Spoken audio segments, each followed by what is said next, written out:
2023-ën është krijuar, ka pas një vonesë thoni ju, nuk është bërë. 2024-ën është kërkuar punësimi?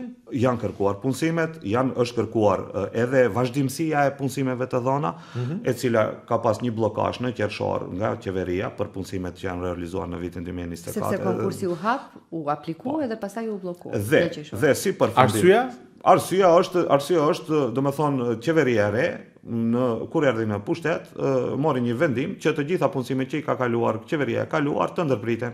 2025 keni kërkuar punësimet? Kemi kërkuar punësimet, domethënë unë kam ardhur në maj në drejtori, gjëja e parë që kam dhënë punësimet, kam insistuar dhe kam marrë domethënë mbështetje nga përfaqësuesit tanë atje dhe premtim, të cilët na kanë thënë se ne do të realizojmë këtë çështje dhe pikë. Në gusht unë absolutisht kërkova edhe një kërkesë tjetër për vitin 2026, e njëjta kërkesë. Përderisa ka kuadro e cila del, e cila prodhohet, nëse mund ta përdor këtë term, atëherë duhet u gjendet vendi. Kemi shumë muzikantë të cilët janë pa punë, edhe nuk janë të rregulluar, duke përfshirë edhe veten time, nuk janë të rregulluar në profesionin e vet, të punojnë aty ku duhet për shkak të kapaciteteve të limituara që kemi për këto vende specifike.